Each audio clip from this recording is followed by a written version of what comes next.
আসসালামু আলাইকুম প্রিয় দেশবাসী। এই দেখেন আমার খামারে চুরি হয়েছে। এখানে একটা সাফার ছিল, এই দেখেন অবস্থাটা, এই দেখেন কি অবস্থা করছে। এগুলো বাইন গাড়ি সকালবেলা আমি গেছিলাম এগুলো ঘাস কাটা লাগে গরুর জন্য।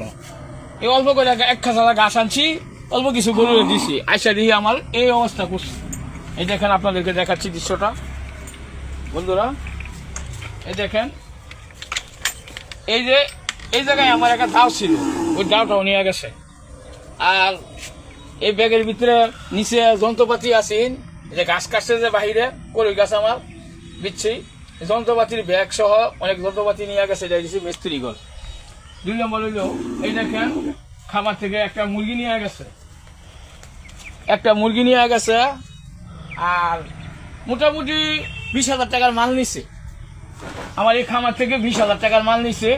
এই চুরিগুলা যে হইতেছে, এই চুরিগুলা হইতেছে আমাদের এলাকায় নিশাযোগ্য যে ছেলেরা বেকার ওরা এই করতেছে। বিশেষ করে আমি শুনছি যে আমাদের এক অটো ড্রাইভার বলছে যে এটা হচ্ছে পাইটাল বাড়ির আলী হোসেনের ছেলে। আমি মাননীয় এমপি মহোদয়ের কাছে, শ্রীপুর উপজেলার চেয়ারম্যান, শ্রীপুরের বিএনপির ভারপ্রাপ্ত দলগত নেতা ফেতা আছেন, সকলের কাছে সবাই অনুরোধ করতেছি, আমাদের বরকুল, পাইটালবাড়ি, কাঠালি, মাঝিপাড়া, মান্দাইবিড়া এগুলার ভিতরে যে চুরিগুলো হইতেছে, এই চুর নিশাখুর যারা, এদেরকে অতি তাড়াতাড়ি অতি শীঘ্রই সকলের কাছে আবেদন করতেছি এদেরকে আইনের আওতায় আনা হোক। এতে আমার ছেলেও বুঝি না, আমার ভাই বুঝি না, আমার বোন বুঝি না, কেউ বুঝি না। যারা নিশাগ্রস্ত করে তারা এই সমস্ত চুরিগুলা করতেছে। দেখেন বন্ধুরা, পাইটাল বাড়ির অনেক ছেলেরা, আমাদের এখানে জঙ্গল আছে একটা বড়, এই জঙ্গলের ভিতরে বসে তারা নিশা করে। তবে আজ থেকে আমাদের এলাকায় যারা নিশাখোর আছে সকলকে আমি সাবধান করে দিচ্ছি, এরকম চুরি আমাদের বরকুল গ্রামে অ্যাভেলেবেল হইতেছে। প্রায় বাড়িতে আমরা বাড়িতে থাকতে পারি না, দিনে দুপুরে চুরি করছে আমার খামারে।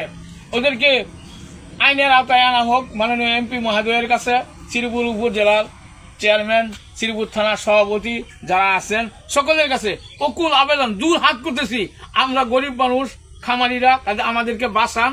আমাদেরকে না বাঁচাইলে আমরা কিভাবে চলবো?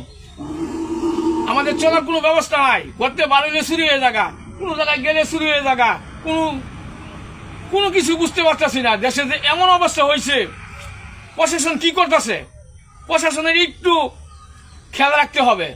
তারা যে এইবার নিশা করতেছে, এলাকার বুলামান, আশপাশের বুলামান এইভাবে নিশা করতেছে, এদেরকে আইনের আওতায় আনা হোক। এই বলে আমার কথা শেষ করলাম। সকলের কাছে দোয়া চাই, ইনশাআল্লাহ।